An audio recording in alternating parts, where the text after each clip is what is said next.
David, Angeles. Where are you guys back there? Okay. Anybody else that I forgot? Because I'll be chilled this tomorrow at the office. Okay. Everybody. The Burma team. We got a great team. Brian is the leader of that team. He's more than just, a good administrator. I mean, he is a voice. He's a voice on Burma. He has an ability, whether it's talking to our board or talking on the news hour, to somehow command people's attention, to summarize complex issues in a very simple and direct way.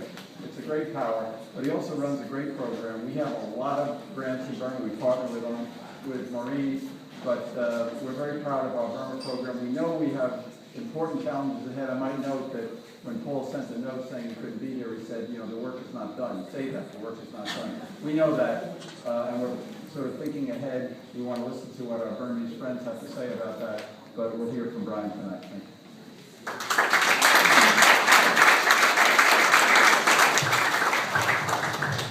Thank you, Carl. Maureen, I'm actually younger than I look, so.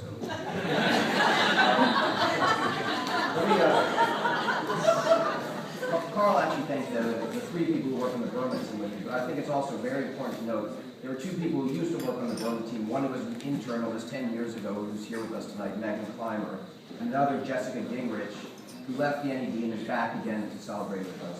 And there are also 4 or 5 members of the Asia team itself here, Lynn, Palki, Mona, and Chang. I think I've talked them all. I just wanted to make sure people understood. I run the Asia team, and some people say I just run the Burma team, but the last week has been absolutely free for the last 8 or 9 months, but it really is a team effort, and I appreciate everyone coming out to celebrate with us. I think it's a time for celebration.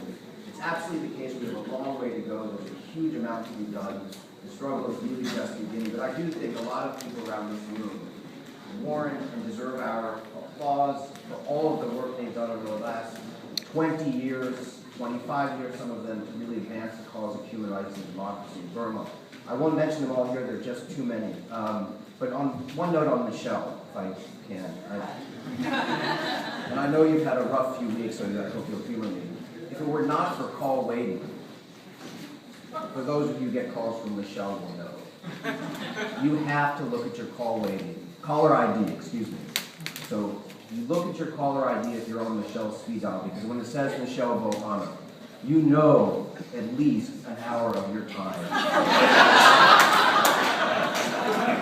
At least 1 hour of your time is Michelle time. I can tell you, my wife is here, she doesn't even get that much of my time. I want to talk about some of the recipients. They've all been mentioned, they've all been recognized over the last few days. We've had a large number of meetings with them. And Minko 9, I have to tell a short story. In August, my colleague Ong Mazin and I went to Burma to meet with some of the new partners we've worked with, to meet some of our old friends, and to talk to Minko 9. And he was excited to come. We still knew there were problems. We remained hopeful. We've been hopeful for 20 years this day would come in Burma when we could honor the people here. So Ong Mazin and I were hopeful until late August, early September that Minko 9 would come. We sat down to talk to him. He was thrilled about the idea of coming. And he said to him, "We've never been out of Burma. What would you like to do?" So he starts listing all the important sites in the United States: the Washington Monument, the Lincoln Memorial, the Holocaust Museum, the White House, the Capitol. And then he says, Mount Rushmore. And so I said to Ong Mazin, "We can do that." Ong Mazin says, "I'll drive." So I think Carl's extended an invitation to Minko 9 to come back and visit us when he's willing and able. And I'm sure we will put on a great event for him. He deserves all of our attention and recognition. And anybody who wants to join us on this road trip to South, not the North Dakota, is welcome. We have one taker in the back row. Let me just say a few words. There's been a lot said about Dr. Cynthia, and I would just echo what everybody has said. The Maytao Clinic is a special place. It's not just Dr. Cynthia and the work she's done, but she's built an institution that serves an incredibly needy population, but she does it with dignity.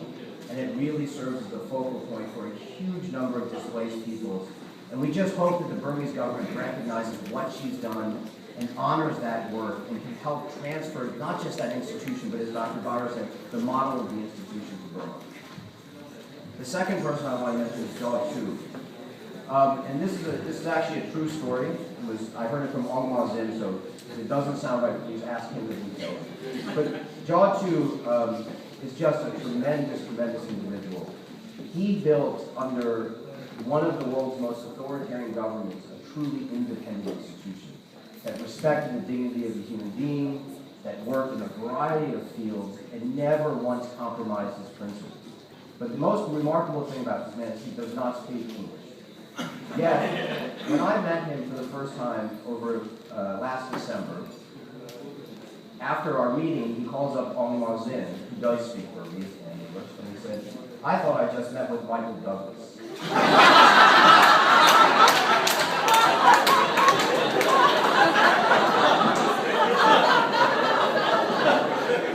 I have heard this from 5 or 6 people, a Filipino, American, people I know are not Facebook friends. But the fact that Jaw Chu thought the same thing, even though he did not know what I was saying to him, I think, tells you more about this man than the great Senator Hill.